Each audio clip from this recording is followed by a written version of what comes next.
Salam alaikum à tous. Il est de notre devoir, en tant que musulmans, d'expliquer aux gens la vérité de ce monde. Il est de notre devoir, en tant que musulmans, d'aider nos proches, de leur expliquer qu'ils vivent dans un monde qui est une tromperie, où tout a été bien ficelé pour que les gens n'ont plus qu'une chose en tête, assouvir leurs désirs, tels des esclaves de leurs envies. La morale s'efface, la pudeur a disparu, la raison ne s'utilise presque plus, la pornographie devient banale. Nous voyons des affiches de femmes en sous-vêtements pour des pubs partout, des scènes de sexe dans tous les films. Trouver un site pornographique est aujourd'hui d'une facilité incroyable.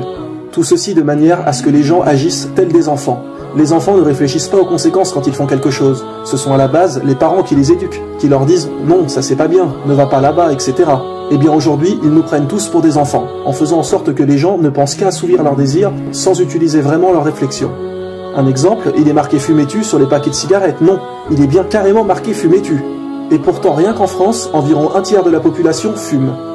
Nous savons tous que manger dans les fast-foods, tels que McDonald's, détruisent la santé. Mais environ la moitié de la population y mange fréquemment. Et après cela, énormément de gens attrapent des cancers.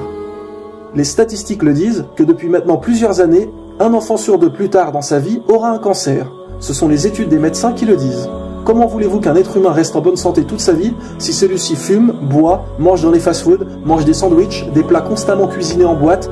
Et c'est ce que nous expliquons. Les gens ne veulent qu'assouvir leurs désirs sur le moment sans penser aux conséquences qu'il y a derrière. Et mes frères et sœurs, il y a quelque chose de bien plus grave en termes d'actes qui a des conséquences. C'est vos actes ici-bas. Nous agissons sans penser aux conséquences qu'il y aura dans l'au-delà. Et ces conséquences seront peut-être bien plus graves qu'un cancer. Un cancer n'est rien à côté de l'enfer. À chaque chose que vous commettez, faites comme si d'un côté de vous il y avait le paradis et de l'autre l'enfer. À chaque acte, dites-vous, si je fais cela, est-ce que c'est quelque chose qui me guidera vers le paradis ou bien vers l'enfer? Et si c'est vers l'enfer, abandonnez ce projet sans hésiter une seule seconde. Peu importe que cet acte vous faisiez envie ou non, peu importe que vos amis soient déçus de votre choix, au jour du jugement, vous serez seul, c'est vous qui rendrez vos comptes. Donc expliquez à vos proches vos choix, expliquez l'islam à ceux qui ne savent pas, et toujours d'une manière calme et polie. Ce ne doit pas être un débat, on invite les gens à l'islam, on ne les force pas. On n'est pas là à leur dire « Mais c'est vrai, tu es bête ou quoi, tu comprends rien, tu vas aller croupir en enfer ?» Non, quand vous invitez quelqu'un à manger, vous ne lui dites pas « Tu as intérêt à venir manger chez moi, sinon je te démolis. » Non, on est toujours agréable, on souhaite l'accueillir chez nous. Eh bien l'islam c'est pareil, on les invite à l'islam, on souhaite qu'Allah les accueille avec nous dans son paradis. Toujours être agréable et souriant avec les autres. Après, beaucoup de gens ont encore cette excuse qui est « Oui, mais alors pourquoi il y a autant de maladies sur Terre ? Pourquoi il y a des enfants qui naissent handicapés? Ils n'ont rien fait de mal, rien demandé à personne, et ils naissent handicapés. Pourquoi il y a des aveugles, etc. C'est injuste? Eh bien mes frères et sœurs, voici les réponses. Voici pourquoi il y a des handicaps et maladies. Voici pourquoi il y a des handicaps et maladies. Voici pourquoi il y a des handicaps et maladies.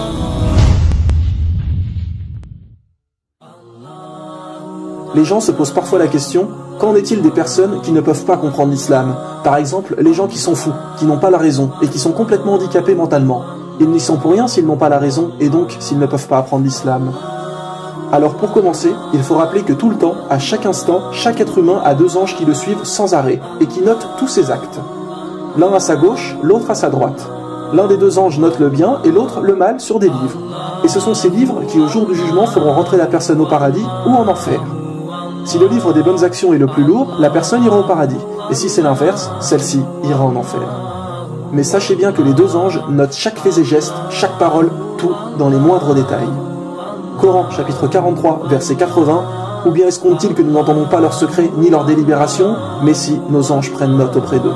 Ou bien Coran, chapitre 50, versets 17 et 18.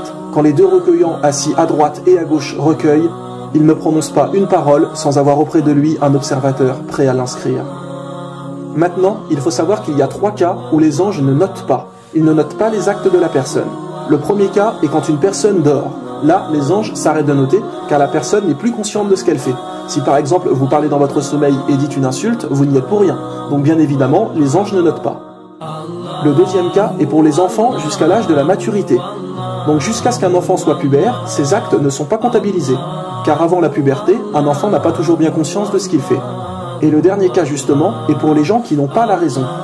Tous les gens handicapés mentalement qui ne sont pas capables de comprendre les choses, les anges ne notent pas leurs actes tout au long de leur vie. Alors les gens se disent souvent, mais alors s'ils n'ont pas de test sur terre, comment se passera leur jugement? Eh bien sachez que le prophète, sallallahu alayhi wa sallam, a dit que les personnes qui n'ont pas pu comprendre l'islam seront testées dans l'au-delà. Allah leur donnera un test là-haut, et c'est en fonction de ça qu'ils iront au paradis ou en enfer. C'est idem pour les enfants qui pourraient mourir avant la puberté. Toutes les personnes qui ne sont pas testées sur terre seront testées là-haut. Alors les gens pourraient également demander, oui, mais alors pourquoi sont-ils sur terre s'ils ne sont pas testés ici-bas? Pourquoi Dieu les a créés? Eh bien mes frères et sœurs, ils sont là pour nous rappeler justement la chance que nous avons d'être en bonne santé, pour que nous prenions conscience de ce que Allah nous offre constamment. Si tout le monde était en bonne santé constamment, cela semblerait normal et personne ne serait reconnaissant. Il faut de la différence pour pouvoir comprendre la chance que nous avons. Car c'est ce que Allah nous donne qui est le plus beau. Regardez, malgré tous les désirs que nous voulons, belle voiture, belle maison, etc. Lorsqu'on est malade, couché au lit avec 42 fièvres, on se fiche de tout. La seule chose qui nous importe sur le moment, c'est de guérir. Quand vous êtes à l'hôpital pour vous soigner d'un cancer, il n'y a plus qu'une chose qui vous obsède, c'est de guérir. Et c'est pour cela qu'Allah laisse courir les maladies, etc. Pour que vous soyez un peu reconnaissant des bienfaits qu'il vous accorde. Il y a 86 400 secondes dans une journée. En utilisez-vous au moins une pour remercier Allah d'être en bonne santé?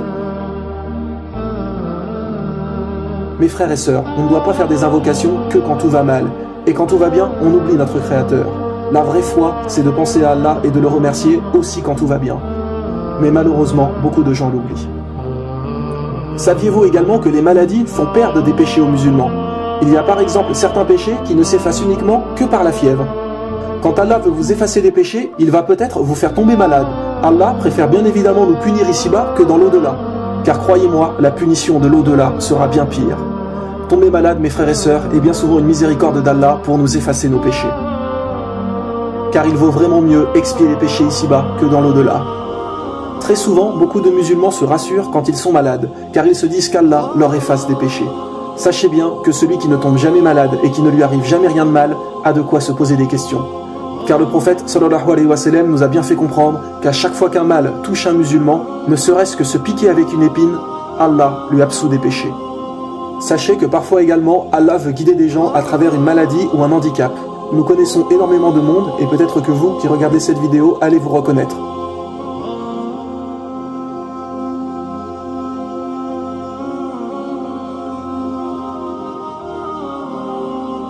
Par exemple, il y a un homme qui suite à un accident de voiture est devenu handicapé avec de gros problèmes respiratoires et cette personne avant son accident n'était pas vraiment dans la pratique religieuse et à présent, suite à son accident, il ne loupe presque aucune prière à la mosquée. Souvent des gens qui vont frôler la mort vont se rapprocher de la religion.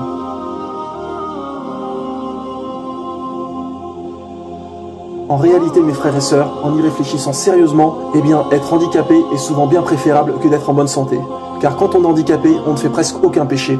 On ne peut pas aller en boîte de nuit, pas aller dans des endroits interdits, coucher avec des filles ou des garçons à tout bout de champ. Et ce sont très souvent des gens handicapés qui sont très pratiquants. Réfléchissez-y sérieusement, mes frères et sœurs. On sait en réalité que cette vie n'est qu'un test et est complètement inutile. Tout est provisoire ici-bas. Donc si par exemple je vous disais que vous seriez handicapé, très malade, etc. pour une journée entière, et les 70 ou 80 années qui vous restent à vivre, vous vivriez dans le bonheur, que choisiriez-vous? Tout le monde choisirait bien évidemment d'être malade une journée et d'avoir ensuite 70 années à être comblé. Eh bien c'est exactement pareil ici-bas. Une courte vie sur terre en difficulté et pouvoir avoir le paradis éternel après. Nous ne disons pas du tout qu'il faut être handicapé ou malade. Nous disons simplement que quelque part, parfois, ça peut être une chance, car cela va vous rapprocher de la religion et va peut-être vous faire accéder au meilleur niveau du paradis. Donc, ce n'est pas du tout injuste d'être handicapé, car cela va être une intercession en votre faveur le jour du jugement. Maintenant, bien évidemment, il n'y a rien de mieux que quelqu'un de non handicapé qui est ferme dans sa pratique religieuse, mais c'est bien souvent beaucoup plus difficile. Mais sachez bien une chose, mes frères et sœurs, un malheur qui nous rapproche d'Allah est meilleur qu'un bonheur qui nous le fait oublier. Meilleur qu'un bonheur qui nous le fait oublier. Meilleur qu'un bonheur qui nous le fait oublier. On a demandé à un enfant musulman aveugle si on lui donnait le pouvoir de retrouver la vue, est-ce qu'il accepterait? Et il a répondu non, car j'espère que mon handicap sera une intercession en ma faveur au jour du jugement. Ça, mes frères et sœurs, ce sont des gens qui ont une vraie foi intense dans leur cœur. Car quand on est vraiment pieux, on sait ce qui nous attend là-haut, et donc on n'est pas intéressé par les biens de cette vie. Rappelez-vous que le prophète sallallahu alayhi wa sallam décéda avec juste une tunique. La seule chose qu'il possédait était la tunique qu'il portait sur lui. Il donnait tout ce qu'il avait. Et quand on lui avait proposé tous les biens qu'il voulait, toutes les femmes qu'il aurait désirées, le pouvoir, etc., en échange qu'il arrête de transmettre son message, il a refusé. Il ne voulait rien, car il savait très bien ce qui l'attendait dans l'au-delà. Il savait très bien que les délices du paradis l'attendaient. Le prophète sallallahu alayhi wa sallam disait « Les biens de cette vie d'ici-bas ne sont pas pour moi. » mais comprenez pourquoi il y a des gens handicapés ou pourquoi il y a des maladies sur Terre. Cela est là pour nous rappeler la chance que nous avons, pour nous rapprocher de l'islam et également pour nous faire perdre des péchés.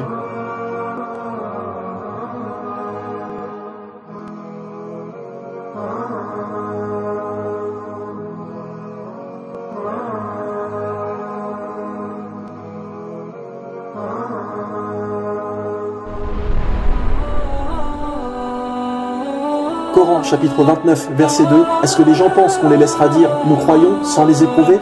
Certes, nous avons éprouvé ceux qui ont vécu avant eux, ainsi Allah connaît ceux qui disent la vérité et ceux qui mentent. Regardez à quel point le temps passe vite. Ne nous attachons pas à cette vie. Tout se dégrade et se perd. Allah nous dit bien que tout dans cette vie est éphémère. Tout finit un jour par faner et mourir, comme une fleur. Nous sommes à un moment de notre vie beau et jeune, mais nous finirons tous par vieillir et mourir. Tout finit par passer ici-bas. Allah a dit qu'une fois que nous serons là-haut, tous les êtres humains auront eu l'impression d'avoir passé juste une journée sur Terre, tellement le temps aura passé vite. Donc donnez-vous au maximum pour être pieux, et pensez toujours à remercier Allah de la chance que nous avons d'être en bonne santé et de tous les biens que nous possédons, car il faudra rendre des comptes de tout ça là-haut. Saviez-vous que les pauvres seront les premiers à rentrer au paradis, car eux n'auront pas de compte à rendre à propos de l'argent. Nous, il nous sera demandé comment avons-nous gagné notre argent, de manière licite ou illicite, et comment l'avons-nous dépensé. L'avons-nous dépensé dans des bêtises? Avons-nous aidé ne serait-ce qu'un tout petit peu ceux qui sont dans le besoin? Les riches ingrats, etc. pensent avoir de la chance? Croyez-moi, dans l'au-delà, les choses seront bien différentes. Donc pour tout bien que vous possédez, pensez à être reconnaissant envers Allah. Et pensez toujours à être partageur avec les autres. Ne soyez pas avares. Sachez donc aussi que parfois Allah peut vous causer un mal pour vous tester. Pour voir si malgré qu'il vous arrive du mal, est-ce que vous restez pieux? Ou est-ce que cela va vous toucher, vous énerver et vous faire abandonner la religion? Comme il est répété à maintes fois, cette vie est un test. C'est à nous d'être patients et d'accepter ce qu'Allah a choisi pour nous.